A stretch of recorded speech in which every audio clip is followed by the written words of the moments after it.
తెల్లారితే ఏ గల్లీకి పోయినా కడక్ కడక్ కొడతాయి. ఆకిట్లా ఇంతింత పెద్ద పెద్ద ముగ్గులు వరుస్తారు. మరి రంగులద్ది గొబ్బెమ్మలు పెడితే మస్తుంటది. పొద్దుగాల ఆలస్యమైతదని ఇప్పుడే రాత్రికి ముగ్గులు వరుస్తుండొచ్చురు. సుక్కల ముగ్గు పెట్టాలనా రథం ముగ్గేయాలా అని ఆలోచన చేస్తుండొచ్చురు అక్కలంతా. ఇక అన్నలంతా భోగి మంటలేసే బిజులుండొచ్చురు. అంతటా అయితారమే పండుగ గాని గిడ ఒక్కరోజు ముందే వేసిండ్రు.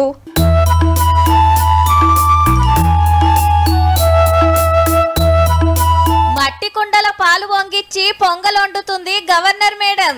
పప్పులు బెల్లం వేసి మంచిగా కలబెట్టి ముత్తెమంత ప్లేట్ల కొంపింది. ముంగట పండ్లు ఫలాలు పెట్టి కొబ్బరికాయ కొట్టి హారతిచ్చి నపరింత వంచింది. రాజ్ భవన్ లా ముందే సంక్రాంతి సంబరాలైనాయి అన్నట్టు.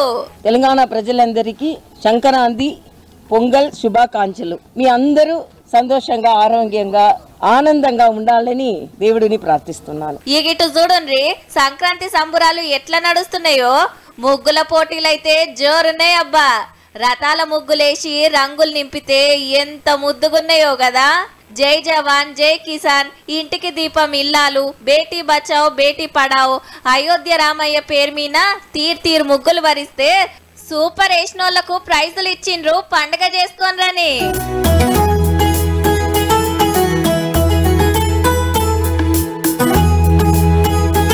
ఆల్రెడీ గంగిరెద్దులు గల్లీలల్ల తిరుగుతున్నాయి. ఈ ఏడాది కోపారేనా ఆగుబడేటి మంచిగా ముస్తాబ్ చేసి ఆడిస్తుంటే చూసినోళ్ళు మస్తు మురుస్తున్నారు. హరిదాసులు సుత ఇంటింటికి వస్తున్నారు కీర్తనలు పాడుకుంటా.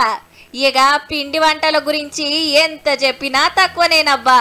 సకినాలు అప్పాలు చేవిళ్ళలు మురుకులు ఎవ్వరు ఏ దినబుద్ధి అయితే అవి చేసుకుంటున్నారు పురుసాతుగా. ఇంట్లో చేసుకునే అంత తీర్వాటం లేనోళ్ళు దుకాణాలల్లో కొంటున్నారు.